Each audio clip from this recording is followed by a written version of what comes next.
It's Ellie. And it's Liv. Next. Restart that. Everything is happening. What? When? Now. Right now. Ugh. Cheers. Cheers. What's happening? It's Ellie. And it's Liv. Back again with another episode of Everything's Happening. And a whole lot has happened since episode 1. So hopefully you listened.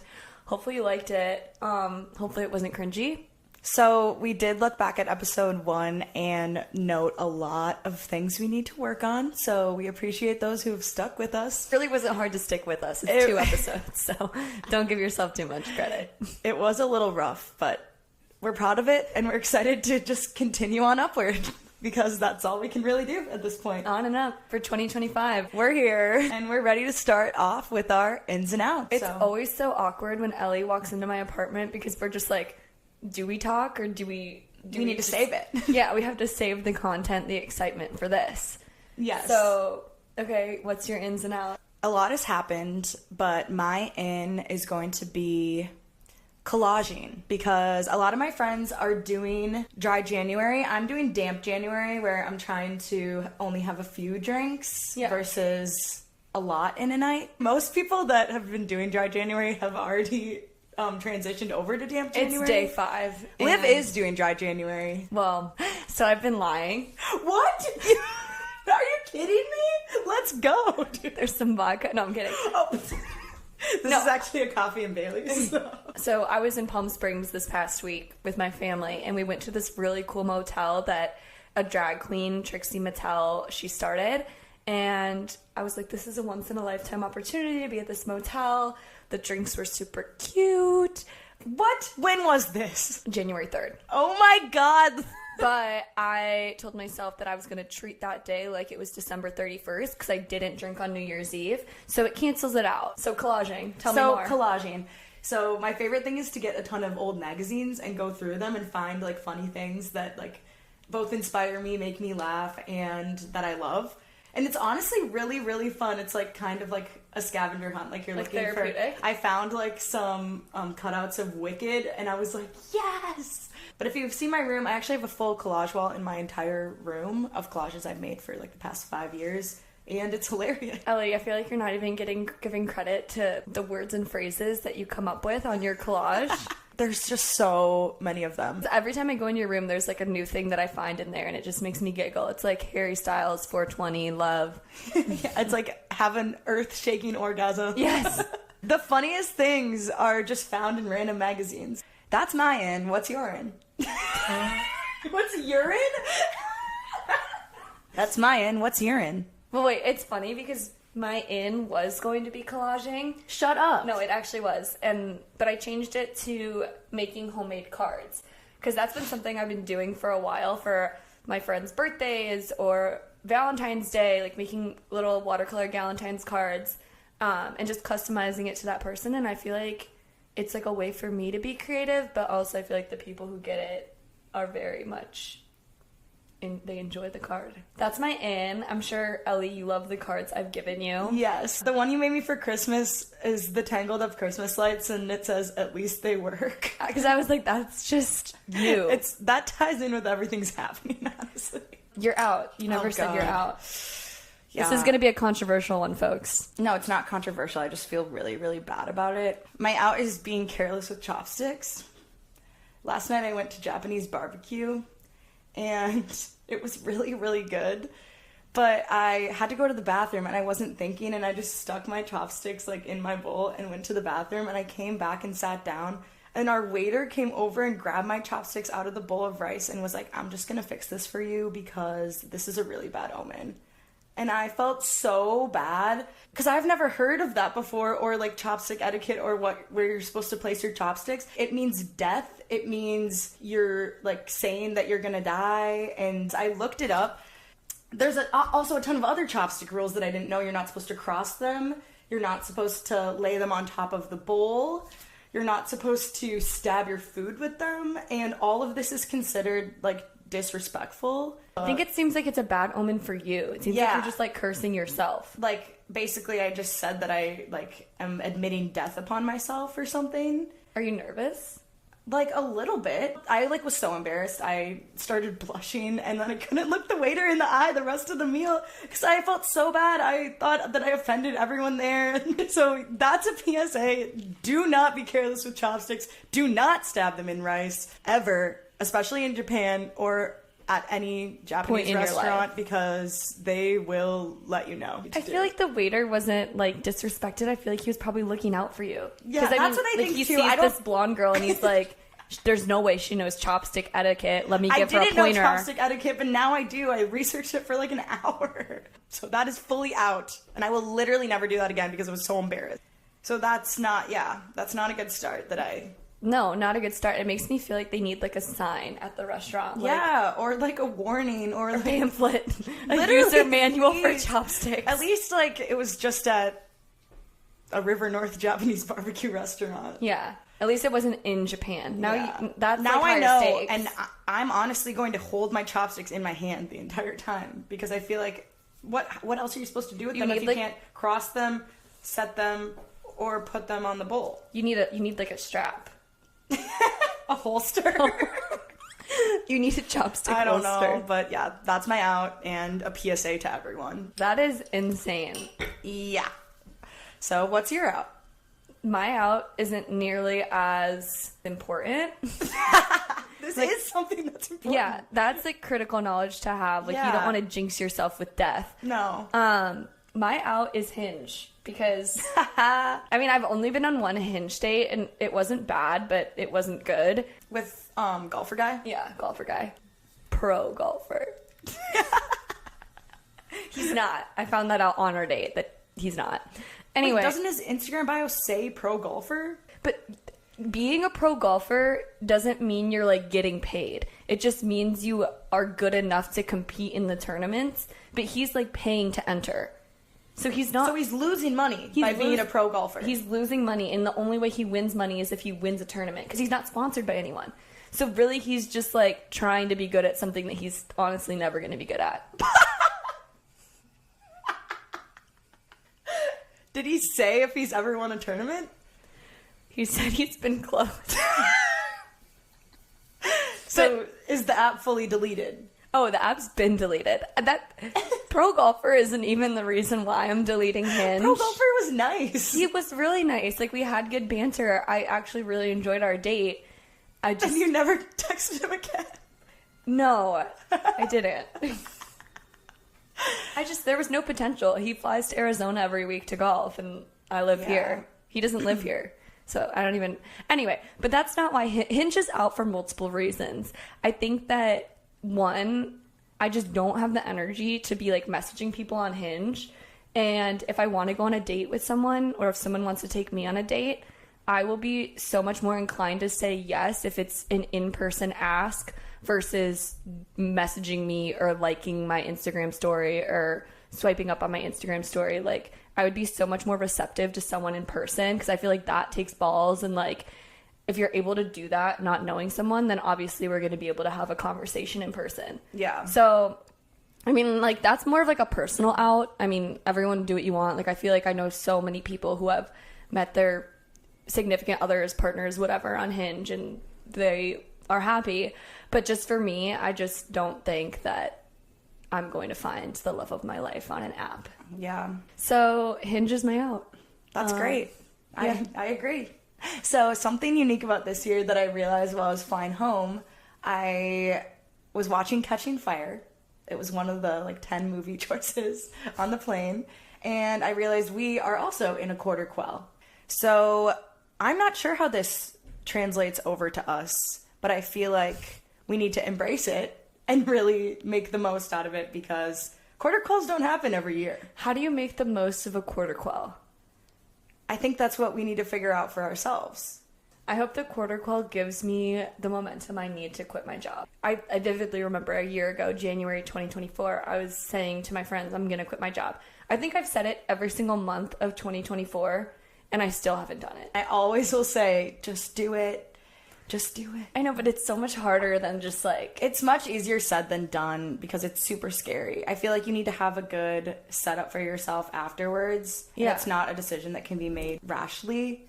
there needs to be a plan in place so you feel good about yourself after you leave. How did you know to quit your job? Because I feel like you didn't really have a plan after. So basically, I worked as a recruiter for a year, the first year that we came to Chicago, and I thought it was going to be the best job ever because that's what it sounded like. And I got there and there were a ton of people that were our age. I made a ton of friends right off the bat, and they would do fun little incentives, like they had a Survivor themed thing. So immediately I was like, I love this. This is super fun.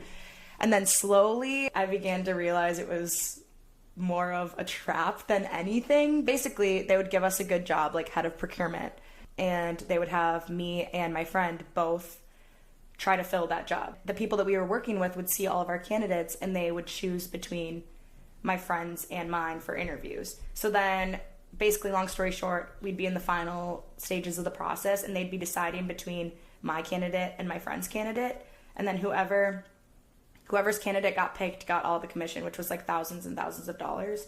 Whoever's didn't get picked didn't get anything. So they really tried to make you money motivated, and I'm not a very money motivated person. I would much rather care about the work that I'm doing and feel like if you're enjoying it. Yeah, have fun day to day. Yeah. And then all of my friendships started to like break up. Yeah, because they were doing this stuff, and they would pull you into private rooms, and that's when I was like, I need to quit. But I also knew that I needed to make sure I was in a good position for myself to leave knowing that I had something else I was excited about doing. Mm-hmm. So I started interviewing right around then, and it was so hard because we were in the office from 8 a.m. to 5:30 p.m., and we only had 1 hour lunch break. So I would have to interview from 12 to 1. So I would have to go down to one of the floors, lock myself in a room, not have lunch, and use that as my only interviewing time. Then go back to the office, pretend I wasn't interviewing. And also pretend you're not hungry, because then they'd be like, why didn't you eat lunch? Literally. You'd be like, I was interviewing. They were always like on top of it. And so I did quite a few different interviews. I finally found a job that I was really excited about. So did you have that job before you quit? Yes, because basically in this job, because it was such a fucked up job, you don't need to put in your 2 weeks. The day you quit is the day that you are out of there. The second that you set up that meeting and tell them you're quitting, you grab your stuff and you walk out the door. And I set up my meeting, and it just so happened to be on the same day that my other close friend on my exact team was also quitting. So we put back-to-back meetings on their calendars, and then we walked out together. It was amazing. And it was the best feeling of my entire life. If you hate your job, if you don't feel respected in your job, quit your job. Make sure you have a plan, be responsible about it, leave. Well, so I've been wanting to quit my job for like a year, but I just don't know what the plan is next.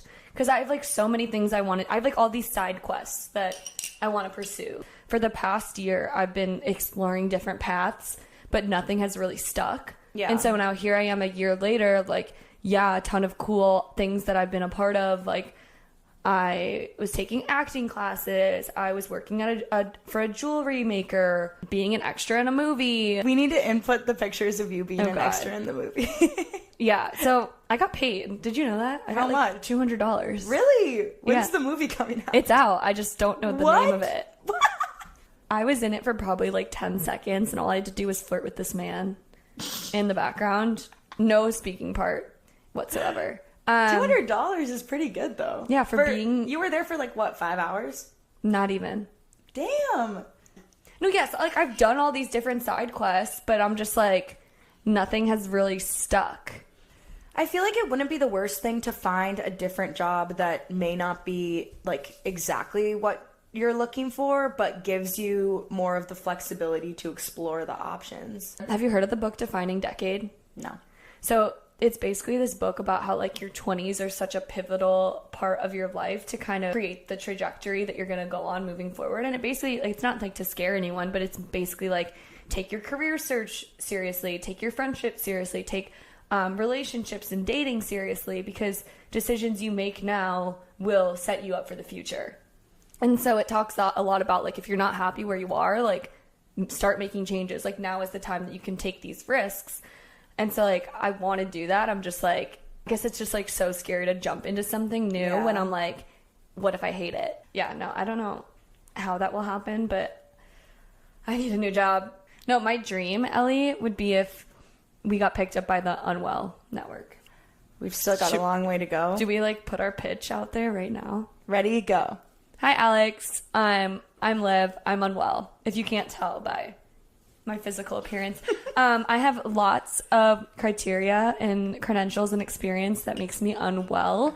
I think my most unwell moment from 2025 from these past couple of days is I just had a case of the bed bugs that yeah, so that made me very unwell.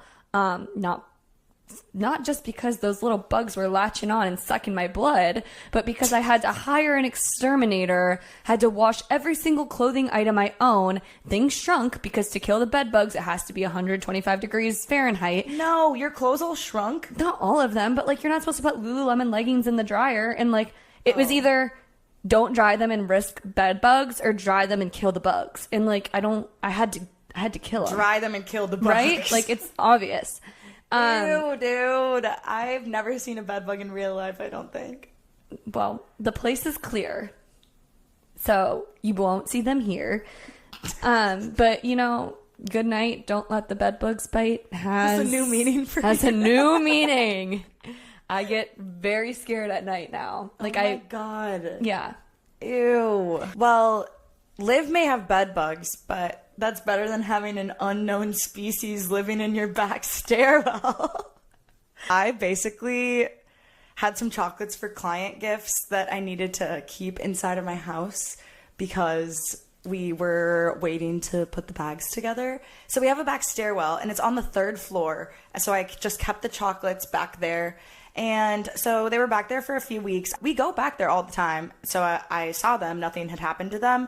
And I went to the back stairwell when it was time to put the client gifts together. And one of the entire bags, Target bags, 14 lint truffle bags that are this size. They're like $5.99 each. So it was like $100 worth of chocolate in one bag. Got demolished by an unknown species. And multiple of the bags were fully ripped apart and there weren't even any wrappers. First I saw the rips and I was like, Griffin, our cat. Yeah. But then I saw how many truffles were gone. You're like, that would have been noticed. Like Griffin would be dead. Like there's no way that Griffin could house over 5 full bags and then like multiple others. So yeah, then there was chocolate all over the stairs.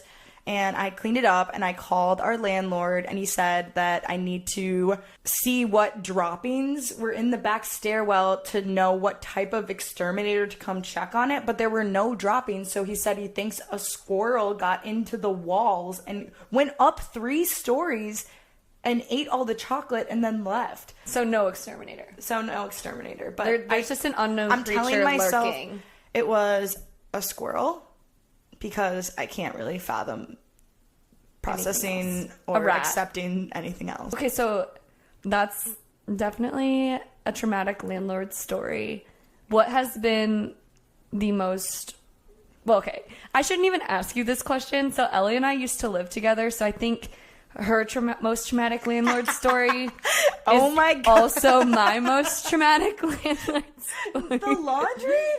Oh, okay, I'll tell... No. That was not where I was going. You need to tell the laundry story. Okay, wait. You tell your story, then I'll tell mine. I think the most traumatic for me personally, not for the house as a group, was when I had bees in my wall.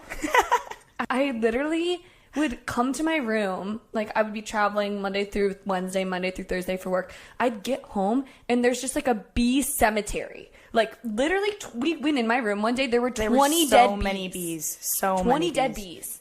And I was just like, what? And at first I was like, okay, like maybe they just like all died off. And so I picked them up, flushed them down the toilet. It was like, okay, chill, whatever. Then it just kept happening. Remember when I caught the bee in your room? Yes. Which time? There were so many times.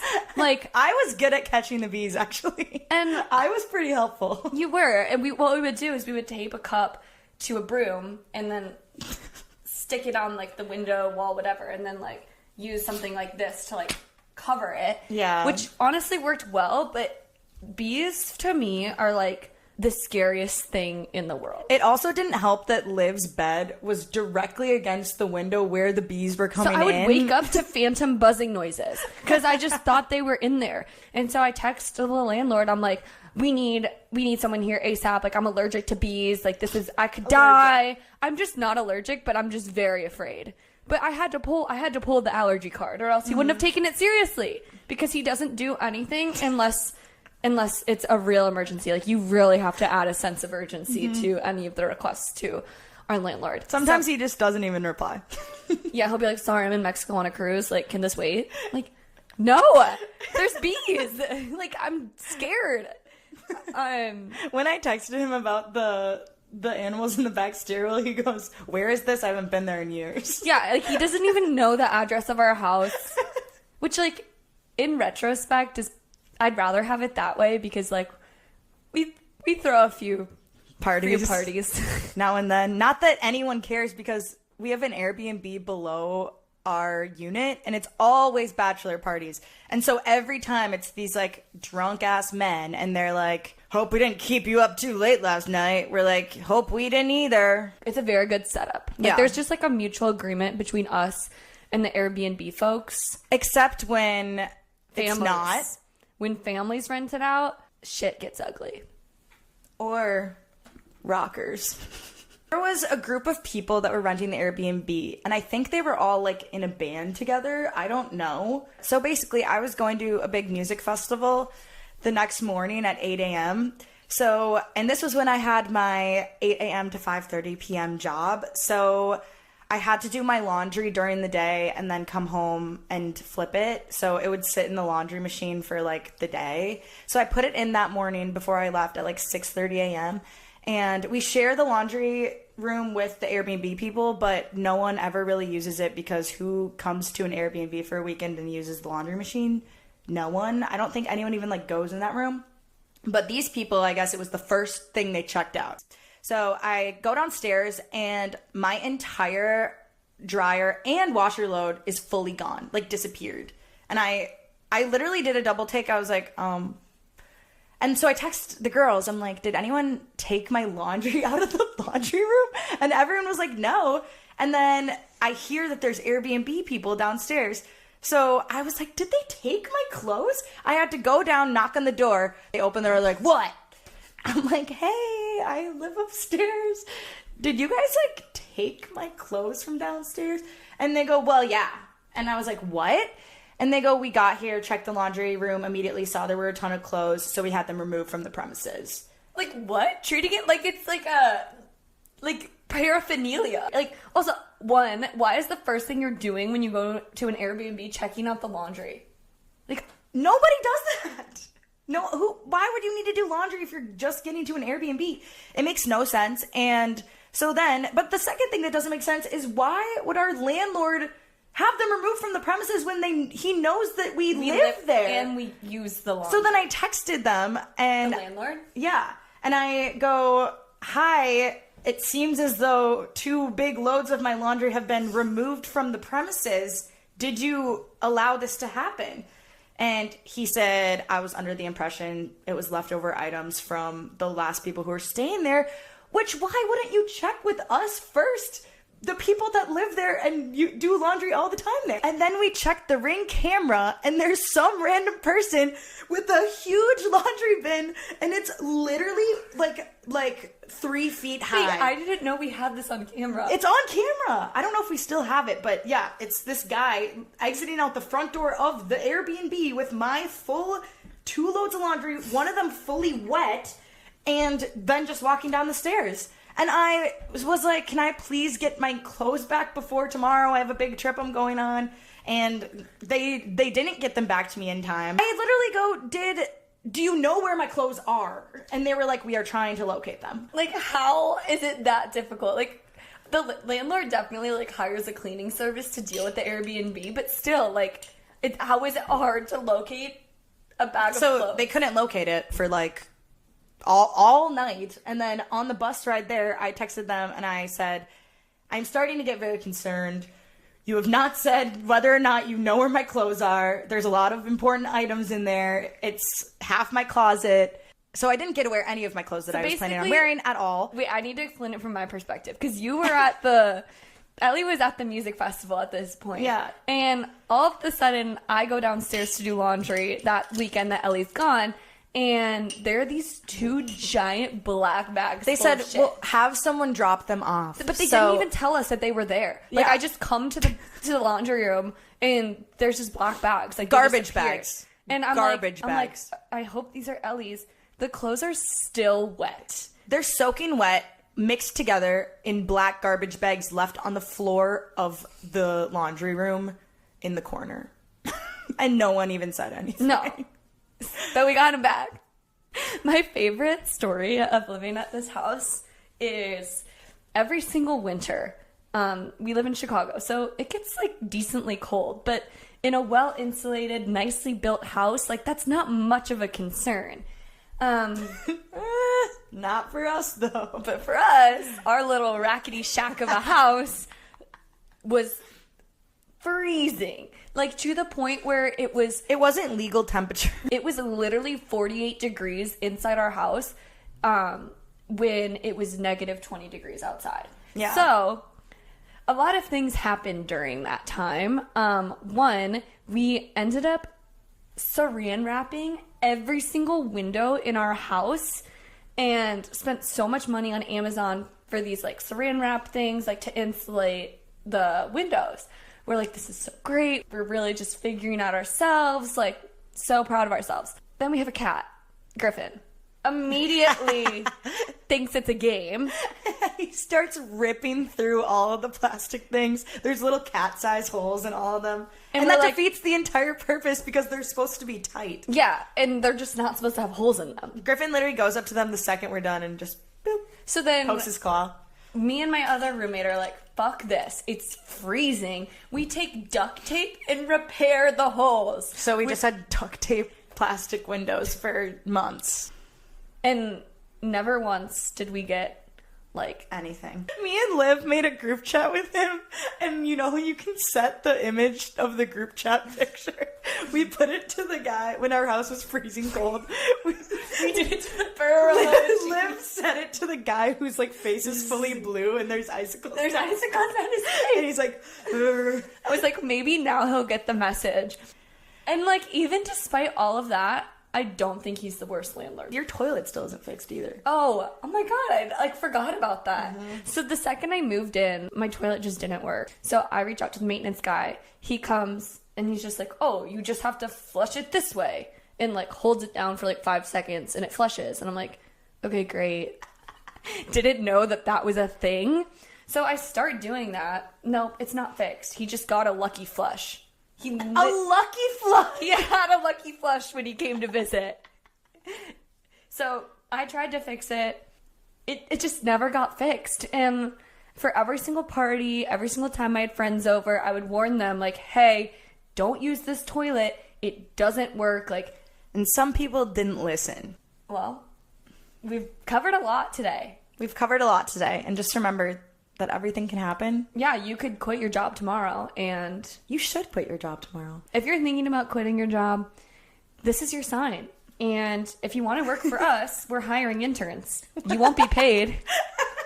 You won't be paid, and this is Ellie's first time hearing about this. Yeah, but I love the idea. Let us know if you're interested. Yeah, actually, we need... And let us know if you know how to work these microphones. They fucking suck. We've really been trying so hard to figure them out. Yeah. So hopefully the audio's good. Yeah. But anyways, everything's happening. Thanks for tuning in. I have one thing left to say.